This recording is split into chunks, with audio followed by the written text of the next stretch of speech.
সুপ্রিয় দর্শক, আসসালামু আলাইকুম। আপনাদের সবাইকে স্বাগত জানাচ্ছি এখনকার আলোচনায়। আপনাদের সঙ্গে আছি আমি সিরাজুল ইসলাম। দর্শক, ইরান এবং আমেরিকার মধ্যে যে চুক্তির কথা ছিল সে চুক্তি এখনও সই হয়নি। ইরানের পক্ষ থেকে বলা হচ্ছে আরও সময় লাগবে, তারা পর্যালোচনা করছে। তেহরান জানিয়েছে এখনও এই বিষয়ে চূড়ান্ত সিদ্ধান্তে পৌঁছায়নি তারা। এদিকে মার্কিন প্রেসিডেন্ট ডোনাল্ড ট্রাম্প রোববারের মধ্যেই চুক্তি সই হবে বলে ঘোষণা দিলেও আমেরিকার পক্ষ থেকেও এ ব্যাপারে এখন তেমন কোনো আলোচনা শোনা যাচ্ছে না। বরং আমেরিকার কংগ্রেসের আর্মড সার্ভিসেস কমিটির অন্যতম সদস্য, ডেমোক্রেটিক দলের সদস্য সেথ মুলটন, তিনি বলেছেন যে চুক্তি হতে যাচ্ছে সেই চুক্তি আমেরিকার জন্য বিরাট বড় পরাজয়। কারণ যুদ্ধের পেছনে এরই মধ্যে $100 বিলিয়ন বেশি খরচ করা হয়েছে, অথচ এই চুক্তির বিনিময়ে পাচ্ছে হরমুজ প্রণালী উন্মুক্তকরণ, যা যুদ্ধের আগে হরমুজ প্রণালী খোলাই ছিল। এদিকে ইসরায়েল আজ আবার লেবাননের রাজধানী বৈরুতে হামলা চালিয়েছে, তাতে কমপক্ষে 5 জন নিহত হয়েছে। এই হামলার প্রেক্ষাপটে ইরানের পক্ষ থেকে কড়া বার্তা দেওয়া হয়েছে, কড়া হুঁশিয়ারি দেওয়া হয়েছে। ইরানের পক্ষ থেকে ইসরায়েলকে একটি বিশেষ প্রাণী হিসেবে উল্লেখ করে বলা হয়েছে, এই প্রাণীটিকে ঠেকান, তা না হলে চুক্তি হবে না। তার মানে ইসরায়েল লেবাননের রাজধানী বৈরুতে হামলা চালিয়ে এই চুক্তিকে অনিশ্চিত করে দিচ্ছে কিনা। এর আগেও কিন্তু যখন আলোচনা খুব ক্লোজ, একদম কাছাকাছি অবস্থানে ছিল, তখন ইসরায়েল লেবাননের রাজধানী বৈরুতে হামলা চালিয়েছে, যার প্রেক্ষাপটে ইরানও জবাব দিয়েছিল। এবারও কিন্তু ইরান তেমনই কথা বলছে। এই রকম প্রেক্ষাপটে ইরানের IRGCর রাজনৈতিক বিষয়ক deputy commander major general Yadullah Jawaani, তিনি বলেছেন, আমাদের চোখ কান খোলা, আমাদের আঙুল কিন্তু ট্রিগারে।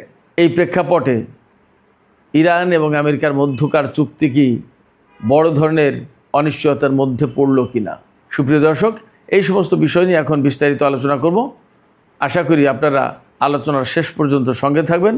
আর ভিডিও ভালো লাগলে লাইক, কমেন্ট, শেয়ার করবেন এবং চ্যানেলটি সাবস্ক্রাইব করে সাথেই থাকবেন। দর্শক, চলুন বিস্তারিত আলোচনা করি। প্রথম আলোচনা হচ্ছে, দর্শক, বিস্তারিত আলোচনার শুরুতে আর একটা তথ্য জানিয়ে রাখি।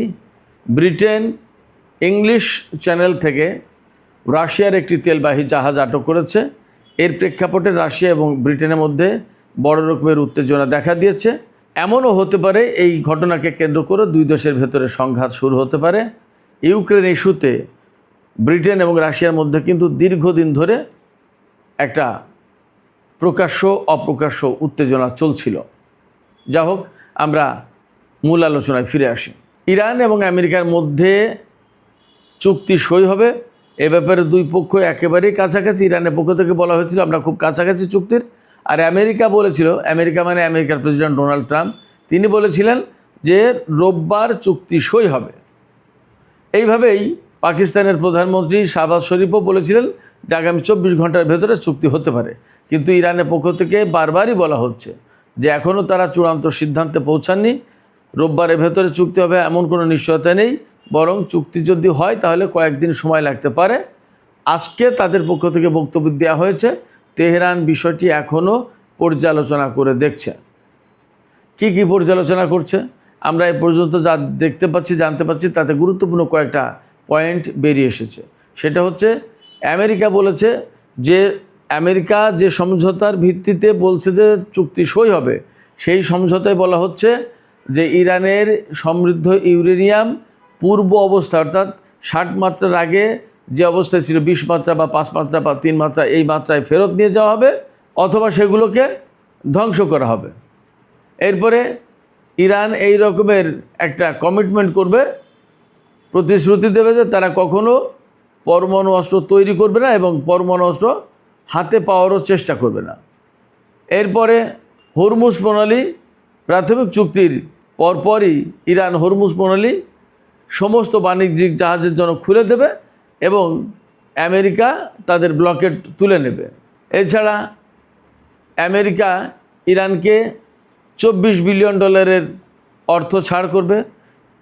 পাশাপাশি ইরানের পুনর্গঠনের জন্য যে যুদ্ধের যে সমস্ত ক্ষয়ক্ষতি হয়েছে তাতে আমেরিকা বিরাট বড় ধরনের আর্থিক ফান্ড দেবে। এরপরে ইরানের নিষেধাজ্ঞা শিথিল করবে একটা সার্টেন টাইমের জন্য, তেল বিক্রি করতে পারবে ইরান, এরকম বিভিন্ন রকমের কথাবার্তা আছে। কিন্তু এই যে পরমাণুর প্রসঙ্গ যেটা আর হরমুজ প্রণালী হরমুজ প্রণালী কি সবার জন্য খুলে দেওয়া হবে? এই প্রশ্ন কিন্তু খুব গুরুত্বপূর্ণ প্রশ্ন, কারণ হরমুজ প্রণালী ইরানের জন্য খুব কৌশলগত বিরাট বড় অস্ত্র। আর পরমাণু কর্মসূচির ব্যাপারে যে কথা বলা হচ্ছে তা অনেকটা আমেরিকার শর্ত খানিকটা মেনে নেওয়ার মতো হয়ে যাচ্ছে। সেটা করবে কি করবে না এ ব্যাপারে কিন্তু তাদেরকে আরও বোঝাপড়া করতে হচ্ছে ইরানকে। এই পাশে আমরা দুপুরের ভিডিওতে বলেছি যে এই রকমের চুক্তির দিকে যাওয়ার জন্য আব্বাস আরাকচির বিরুদ্ধে কিন্তু রাজধানী তেহরানে বিক্ষোভ হয়েছে।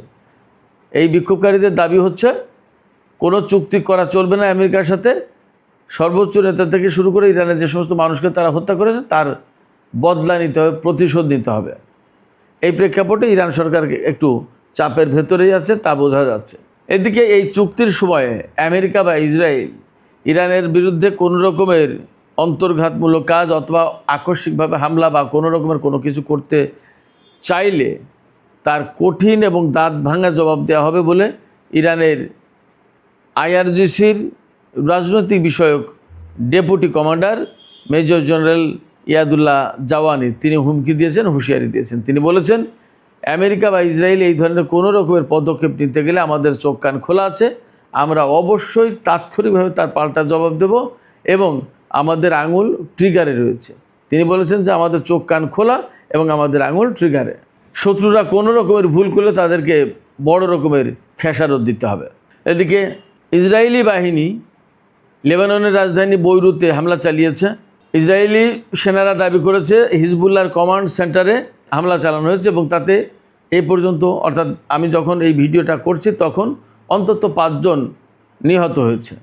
ইসরায়েল বলছে যে হিজবুল্লাহ সেনারা রোববার অর্থাৎ আজকের সকালের দিকে ইসরায়েলি সামরিক বাহিনীর উপর যে হামলা চালিয়েছে তার জবাবে এই বৈরুতে হামলা চালিয়েছে হিজবুল্লাহর কমান্ড সেন্টারে।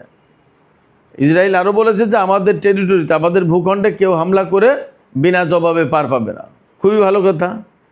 তো ইসরায়েল যদি কারোর ভূখণ্ডে হামলা চালায় তাহলে ইসরায়েল কেন আশা করে বিনা জবাবে পার পাবে? হিজবুল্লাহ তাই তো করছে। তাহলে হিজবুল্লাহর দোষটা কোথায়? লেবাননের প্রতিরোধ যোদ্ধারা তো তাই করছে, তাহলে তাদের দোষটা কোথায়? এটাও তো একটা যুক্তি। যাই হোক, এই যে লেবাননের রাজধানী বৈরুতে হামলা, এটা কিন্তু ইরানের পক্ষ থেকে রেড লাইন ছিল। আগের দিন যখন বৈরুতে হামলা চালিয়েছিল ইসরায়েল, তখন ইরানের পক্ষ থেকে ঘোষণা দেওয়া হয়েছিল আজকের রাতের আকাশের দিকে খেয়াল রাখো। তারপরে ইসরায়েলের বিরুদ্ধে ওই দিনই হামলা চালানো হয় এবং বড় রকমের ক্ষয়ক্ষতির মুখে পড়েছে ইসরায়েল। এখন আজকে যখন এই হামলা হয়েছে তখন ইরানের জাতীয় নিরাপত্তা এবং পররাষ্ট্রনীতি বিষয়ক সংসদীয় কমিটির সদস্য এবং তিনি মুখপাত্র বটে ইব্রাহিম রেজাই তিনি ঘোষণা করেছেন, তিনি বলেছেন যে ইসরায়েলকে বিশেষ প্রাণী আখ্যায়িত করে বলেছে এই প্রাণীটিকে আমেরিকা যদি না ঠেকায় তাহলে চুক্তি হবে না। তিনি বলেছেন যে চুক্তি পেতে চাইলে এই প্রাণীটিকে ঠেকাও। আমরাও আশঙ্কা করছি ইসরায়েল যদি লেবাননের রাজধানী বৈরুতে হামলা অব্যাহত রাখে তাহলে ইরান হয়তো পাল্টা জবাব দেবে, কারণ এটাই ইরানের রেড লাইন। আর আমার কাছে মনে হচ্ছে ইরান এবং আমেরিকার মধ্যে যে চুক্তি হতে যাচ্ছে এই চুক্তি যাতে না হতে পারে সেই জন্য ইসরায়েলের পক্ষ থেকে একটা তৎপরতা, একটা চেষ্টা চালানো হচ্ছে এবং লেবাননের রাজধানী বৈরুতে হামলা চালালো, কারণ এটা হলো ইরানের রেড লাইন। যদি ইসরায়েল সেখানে হামলা চালায় তাহলে ইরান আবার যুদ্ধে জড়িয়ে পড়বে। যুদ্ধে জড়িয়ে পড়া মানে চুক্তি না হওয়া। আমেরিকা এবং ইরানের মধ্যে যে চুক্তি হওয়ার সম্ভাবনা রয়েছে সে ব্যাপারে ইসরায়েলের সরকার পক্ষ অর্থাৎ নেতানিয়াহু বা বিরোধী পক্ষ সবাই বলছে এই চুক্তিটা ইসরায়েলের জন্য ভালো নয়, ইসরায়েলের অস্তিত্বের সংকট। ইরানের বিরুদ্ধে যে সমস্ত লক্ষ্য নিয়ে যুদ্ধ শুরু হয়েছিল তার কোনো কিছু অর্জিত হয়নি, অথচ চুক্তি হয়ে যাচ্ছে। এই চুক্তি ইরানকে আরও বেশি শক্তিশালী করবে এবং ইরানকে আরও বেপরোয়া করে তুলবে, এরকম নানান কথা বলা হচ্ছে। বাস্তবতা হচ্ছে যে আমরা দেখেছি ইসরায়েল সামান্য ছোট্ট একটু ভূখণ্ড হওয়ার পরেও পৃথিবীর বিভিন্ন দেশের উপর সে একের পর এক হামলা চালিয়ে যায়, নানা ধরনের কর্মকাণ্ড পরিচালনা করে। সেই জায়গায় ইরান বড় ভূখণ্ড হওয়ার পরেও ইরান কিন্তু কখনো কারো বিরুদ্ধে আগেভাগে আগ্রাসন করেছে এমন কিন্তু ইতিহাস নজির পাওয়া যাচ্ছে না। তো লেবাননের রাজধানী বৈরুতে হামলার পর, ইসরায়েলের হামলার পর এই চুক্তি খানিকটা অনিশ্চিত অবস্থায় পড়েছে কথা বলা যায়।